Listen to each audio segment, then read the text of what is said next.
यह प्रशिक्षण राजीव और जगवंत द्वारा निर्मित है। नमस्कार और इस प्रस्तुति में आपका स्वागत है। हम आपसे निवेदन करते हैं कि इसे खुले मन से देखें और सहज बने रहें। यह याद रखना महत्वपूर्ण है कि इस प्रस्तुति को कई बार देखना उपयोगी होगा, क्योंकि मन एक ही बार में सभी अवधारणाओं को आत्मसात नहीं कर सकता। हर बार देखने पर आपको नई अंतर्दृष्टि प्राप्त होंगी।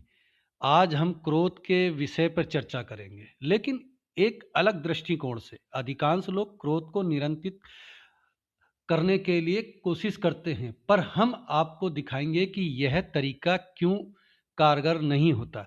इसके बजाय हम यह समझने की कि क्रोध को कैसे पहचाना जाए, स्वीकार किया जाए और उसे व्यक्तिगत विकास तथा भावनात्मक संतुलन की एक शक्तिशाली ऊर्जा में कैसे बदला जाए। यह प्रस्तुति एक यात्रा है, आत्म खोज और परिवर्तन की यात्रा। इस दौरान हम आपको कुछ ऐसे विचार और तकनीकें देंगे जो आपके लिए नए हो सकते हैं। कुछ बातें तुरंत स्पष्ट होंगी, जबकि कुछ को समय और चिंतन की आवश्यकता होगी। यही कारण है कि हम आपको इसे बार बार देखने की सलाह देते हैं।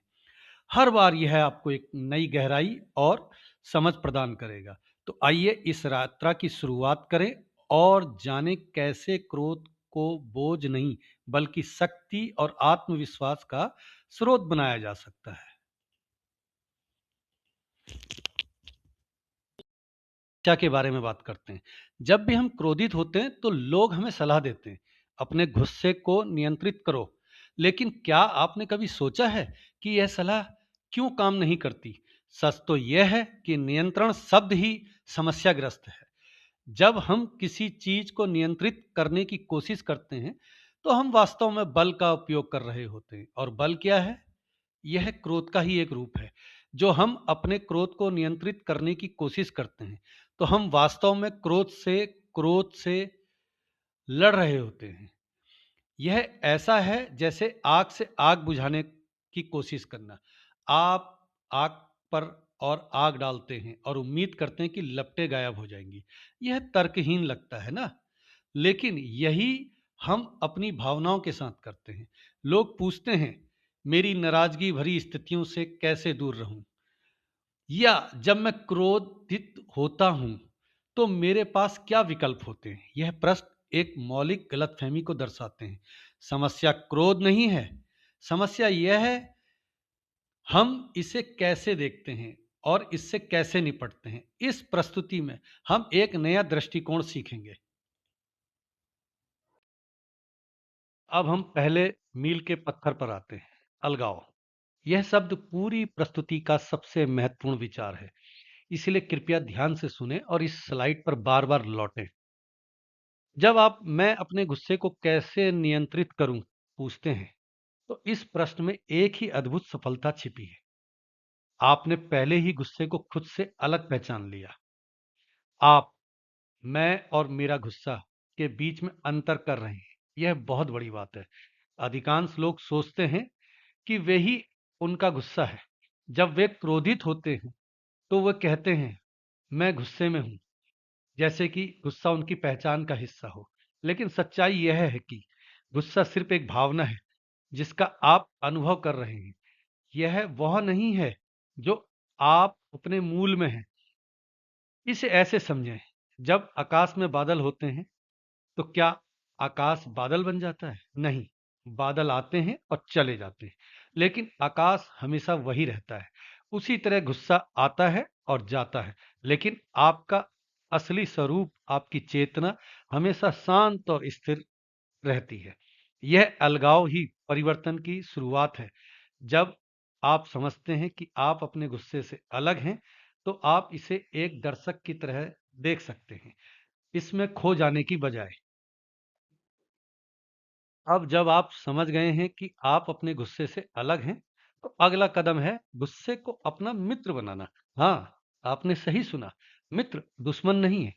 अधिकांश लोग गुस्से को अपना दुश्मन मानते हैं, कुछ ऐसा जिससे लड़ना है, जिसे हराना है।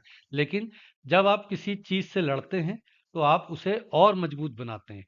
जिस चीज का आप विरोध करते हैं वह बनी रहती है। इसके बजाय गुस्से के साथ शांति बनाएं, उसकी उपस्थिति में सामान्य महसूस करना सीखें। जब आप गुस्सा आए तो उसे ऐसे स्वीकार करें जैसे आप एक पुराने परिचित को स्वीकार करते हैं। ओह, गुस्सा आ गया, ठीक है, मैं तुम्हें देख रहा हूं। लेकिन ध्यान दें, गुस्से को अपना मित्र बनाने का मतलब यह नहीं है कि इसे आप पर हावी होने दें। एक अच्छा मित्र आपका सम्मान करता है और आपकी सीमाओं को समझता है। उसी तरह आप गुस्से की उपस्थिति को स्वीकार कर सकते हैं बिना इसके द्वारा शासित हुए। यहाँ एक गहरी सच्चाई है, गुस्सा वास्तव में आपका दुश्मन नहीं है। यह आपका डर, निराशा और हताशा है जो गुस्से का रूप ले रहा है। यह भावनाएं आपके प्यार और समझ की जरूरत है, न कि और अधिक बल या नियंत्रण की। जब आप गुस्से को मित्र बनाते हैं तो आप वास्तव में अपने आंतरिक दर्द और संघर्ष को प्यार और स्वीकृति दे रहे होते हैं। अब हम एक महत्वपूर्ण अवधारणा पर आते हैं, यह समझना कि क्रोध वास्तव में क्या दर्शाता है। यह स्लाइड आपको क्रोध की सतह के नीचे देखने में मदद करेगी। एक अहम सत्य यह है, क्रोध बहुत ही केवल क्रोध होता है। यह एक द्वितीयक भावना है, एक मुखौटा जो गहरी और अधिक नाजुक भावनाओं को छिपा देता है। जब आप क्रोध की सतह को थोड़ा खरोचते हैं तो नीचे क्या मिलता है? पहली परत, डर।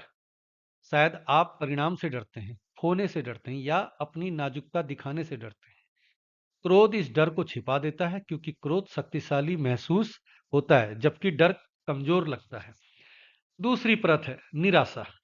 हो सकता है आपकी अपेक्षाएं पूरी ना हो, आपके सपने टूट गए हों या चीजें वैसी ना हुई हों जैसा आपकी आशा की थी। यह निराशा पीड़ादायक होती है, इसलिए यह क्रोध के रूप में प्रकट होती है। तीसरी परत है हताशा। आपको रुकावट महसूस होती है, असमर्थता, अटकाव, आप जो चाहते हैं वो नहीं मिल पाता और यह हताशा क्रोध में बदल जाती है। यह सभी गहरी भावनाएं, डर, निराशा, हताशा, आखिरकार क्रोध के रूप में प्रकट होती है। क्रोध केवल दिखाई देने वाला लक्षण है, वास्तविक कारण नहीं। जब आप यह समझ लेते हैं तो आप क्रोध के साथ अलग ढंग से काम कर सकते हैं। केवल क्रोध पर प्रतिक्रिया देने के बजाय आप पूछ सकते हैं, इस क्रोध के नीचे क्या है? मैं वास्तव में क्या महसूस कर रहा हूं? यह प्रश्न आत्मसमझ की एक नई दिशा खोल देता है। उदाहरण के लिए, यदि कोई आपकी आलोचना करता है और आपको क्रोध आता है तो गहराई में देखें, क्या आपको डर है कि वे सही हो सकते हैं? क्या आप स्वयं से निराश हैं? क्या आप इस बात से हताश हैं कि आप अपनी राय को नियंत्रित नहीं कर सकते? क्रोध तो केवल सतह है, वास्तविक काम है नीचे की परतों को समझना। यह समझ परिवर्तनकारी है। जब आप मूल कारण, डर, निराशा या हताशा को संबोधित करते हैं तो क्रोध स्वाभाविक रूप से कम हो जाता है। इस अवधारणा को गहराई से समझने के लिए इसे कई बार देखकर अभ्यास करते रहें। अब हम व्यवहारिक तकनीकों पर आते हैं। जब गुस्सा आए तो शांत कैसे रहें? यह 3 सरल लेकिन शक्तिशाली चरणों की एक प्रक्रिया है। तुरंत अलग हो जाएं, जैसे कि आप गुस्सा महसूस करें। खुद को याद दिलाएं कि आप दर्शक हैं, स्वयं गुस्सा नहीं। यह छोटा सा बदलाव बहुत बड़ा अंतर बनाता है। स्थिति को स्पष्ट रूप से देखें। जिस भी चीज ने आपको गुस्से को उकसाया है वह सिर्फ एक स्थिति है। गुस्सा इसे हल नहीं करेगा। केवल स्पष्ट सोच ही समाधान ला सकती है। बिना स्पष्ट किए उसे रहने दें। गुस्से को तुरंत उस पर कार्य करने की आवश्यकता के बिना मौजूद रहने दें। उपस्थिति लेकिन प्रतिक्रिया नहीं। याद रहे, शांत रहने का मतलब अपनी भावनाओं को दबाना नहीं, इसका मतलब है भावना और कार्रवाई के बीच जगह बनाना। यह जगह आपको आवेशपूर्ण प्रतिक्रिया देने के बजाय बुद्धिमानी से जवाब देने का समय देती है। गुस्सा उस लहर की तरह है, वह उठता है, वह चरम पर पहुंचता है और यदि आप उसे प्रतिक्रिया से नहीं लिखा खिलाते तो वह स्वाभाविक रूप से शांत हो जाता है। इस अभ्यास को विकसित होने में समय लगता है। तुरंत पूर्णता की उम्मीद ना करें। हर बार जब आप गुस्सा महसूस करने और प्रतिक्रिया करने के बीच एक छोटा-सा अंतर भी बनाने में सफल होते हैं, तो उसे प्रगति के रूप में मनाएँ। अभ्यास के साथ यह अंतर व्यापक हो जाता है और शांत रहने की आपकी क्षमता मजबूत होती है। इस चरणों को तब तक दोहराते रहें, जब तक वे स्वाभाविक ना हो जाए। अब हम एक महत्वपूर्ण अवधारणा पर आते हैं, अप्रकट गुस्से की शक्ति। यह स्लाइड एक आम गलतफहमी को दूर करती है। बहुत से लोग मानते हैं कि यदि आप गुस्से को व्यक्त नहीं करते हैं, तो आप इसे दबा रहे हैं और दमित गुस्सा खतरनाक है। यह स्वास्थ्य समस्याओं का कारण बन सकता है, तनाव पैदा कर सकता है और अंततः एक विस्फोट में निकल सकता है। यह आंशिक रूप से सच है, लेकिन केवल तभी जब हम भावनाओं का विरोध करते हैं या उससे लड़ते हैं। लेकिन यहाँ महत्वपूर्ण अंतर है दबाना और सचेत रूप से प्रकट ना करना। दो अलग चीजें हैं। जब आप गुस्से को दबाते हैं, तो आप इसे नकार रहे होते हैं, इससे लड़ रहे होते हैं, इसे धक्का दे रहे होते हैं। यह हानिकारक है। लेकिन जब आप प्रतिक्रियात्मक रूप से व्यक्त किए बिना गुस्से को स्वीकार करते हैं, तो आप परिवर्तन के लिए जगह बना रहे होते हैं। आप कह रहे हैं, हाँ, गुस्सा यहाँ है, मैं इसे देखता हूँ, मैं इसे महसूस करता हूँ, लेकिन मुझे दूसरों पर या स्थितियों पर बाहर निकालने की जरूरत नहीं। अप्रकट का मतलब अप्रसंस्कृत नहीं है। इसका मतलब है आप भावनाओं को बाहर निकालने का विकल्प नहीं चुन रहे हैं, बल्कि इससे के बजाय आंतरिक रूप से इसके साथ काम कर रहे हैं। आप इसे देख रहे हैं, इसे समझ रहे हैं, इसके नीचे क्या है ये खोज रहे हैं। जब आप इस तरह से गुस्से के साथ काम करते हैं, तो कुछ अद्भुत होता है। गुस्सा एक शक्तिशाली शक्ति में बदल जाता है। यह ऊर्जा गायब नहीं होती, यह रूपांतरित होती है और यह रूपांतरित ऊर्जा आपके लिए उपलब्ध हो जाती है। अब हम सबसे रोमांचक भाग पर आते हैं, गुस्से को सकारात्मक शक्ति में बदलना। यह वह जगह है जहां असली परिवर्तन होता है। जब गुस्से को प्रतिक्रियात्मक रूप से व्यक्त नहीं किया जाता है, तो यह आपके भीतर एक शक्तिशाली ऊर्जा बन जाता है। यह ऊर्जा गायब नहीं होती है, यह उपलब्ध हो जाती है और आप इस ऊर्जा का उपयोग कई सकारात्मक तरीकों से कर सकते हैं। पहला तरीका, शारीरिक ऊर्जा। गुस्से को तीव्रता को व्यायाम में लगाएं। जिम जाएं, दौड़ें, तैराकी करें या कोई खेल खेलें। यह ऊर्जा आपके शरीर को मजबूत बनाने में मदद कर सकती है। या इसे शारीरिक शारीरिक परियोजनाओं में लगाएं। आपके घर की सफाई करें, बगीचे में काम करें, कुछ बनाएं। यह ऊर्जा आपके पर्यावरण को बेहतर बनाने में मदद कर सकती है। दूसरा तरीका, रचनात्मक अभिव्यक्ति। भावनात्मक ऊर्जा को कला में बदलें। पेंटिंग करें, लिखें, संगीत बनाएं, नृत्य करें। कुछ सबसे शक्तिशाली कला गहरी भावनाओं से पैदा होती हैं। जब आप गुस्से की ऊर्जा को रचनात्मक में बदलते हैं, तो आप कुछ सुंदर और सार्थक बनाते हैं। तीसरा तरीका, उत्पादक कार्य। उस ऊर्जा का उपयोग महत्वपूर्ण कार्यों को पूरा करने के लिए करें। यह परियोजना जिसे आप टाल रहे थे ना, अब इसे करें। यह कठिन बातचीत जिससे आप बच रहे थे, अब इसका सामना करें। यदि आपका गुस्सा किसी अन्याय से है, तो इस ऊर्जा का उपयोग रचनात्मक रूप से इसे संबोधित करने के लिए करें। एक याचिका शुरू करें, एक समूह बनाएं, सकारात्मक बदलाव के लिए काम करें। यह परिवर्तन जादुई है। जो ऊर्जा विनाशकारी हो सकती है, वह रचनात्मक बन जाती है। जो आपको और दूसरों को नुकसान पहुंचा सकती थी, वह आपको और दुनिया को लाभ पहुंचाती है। अब हम उन सिद्धांतों को याद करते हैं जो इस पूरी प्रस्तुति को एक सूत्र में बांधते हैं। ये 4 सिद्धांत आपकी यात्रा के मार्गदर्शक सितारे हैं। पहला सिद्धांत, ये रैखिक है, प्लानर कदम नहीं है। जिस अभ्यासों का हमने वर्णन किया है, वह किसी निश्चित क्रम में नहीं चलते। कभी आप क्रोध से अलग हो पाएंगे, कभी आप इसे अपना मित्र बना पाएंगे और कभी आप तुरंत इसे रूपांतरित कर पाएंगे। जो उस क्षण में आपके साथ गूंजता है, उसी के साथ काम करें। इसमें कोई सही या गलत तरीका नहीं है, केवल आपका अपना तरीका है। दूसरा सिद्धांत, क्रोध को अभिव्यक्ति चाहिए। यह समझना जरूरी है कि क्रोध किसी न किसी रूप में व्यक्त होना चाहता है। प्रश्न यह नहीं कि उसे व्यक्त करना है या नहीं, बल्कि यह है कि कैसे और कब। प्रतिक्रियात्मक अभिव्यक्ति हानिकारक होती है, लेकिन रूपांतरित अभिव्यक्ति शारीरिक गतिविधि, रचनात्मकता या उत्पादक कार्यों के माध्यम से चिकित्सात्मक और सशक्तिकारी होती है। तीसरा सिद्धांत, यह शक्ति बन सकता है। यदि क्रोध को प्रतिक्रियात्मक रूप से व्यक्त न किया जाए तो वह एक ऐसी ऊर्जा में बदल जाता है जिसे आप सकारात्मक और सार्थक कार्यों की ओर निर्देशित कर सकते हैं। यह शक्ति आपका जीवन को बदल सकती है और दुनिया में सकारात्मक परिवर्तन ला सकती है। चौथा सिद्धांत, प्रेम बल नहीं। यह शायद सबसे महत्वपूर्ण सिद्धांत है। आपके क्रोध को आपकी करुणा और समझ की आवश्यकता है, ना कि और अधिक आक्रामकता या नियंत्रण की। जब आप अपने क्रोध को प्रेम से देखते हैं तो वास्तव में आप अपने भीतर के दर्द और संघर्ष को प्रेम में देख रहे होते हैं। यह आत्म करुणा का कार्य है, आत्म युद्ध का नहीं। यह सिद्धांत मिलकर काम करते हैं। जब आप क्रोध को बल के बजाय प्रेम से देखते हैं तो आप रूपांतरण के लिए स्थान बनाते हैं। जब आप समझते हैं कि क्रोध को अभिव्यक्ति चाहिए तो आप उसे रचनात्मक रूप से प्रवाहित कर सकते हैं। जब आप चाहते हैं कि यह रैखिक कदम नहीं है तो आप स्वयं को अपूर्ण होने, सीखने और बढ़ने की अनुमति देते हैं।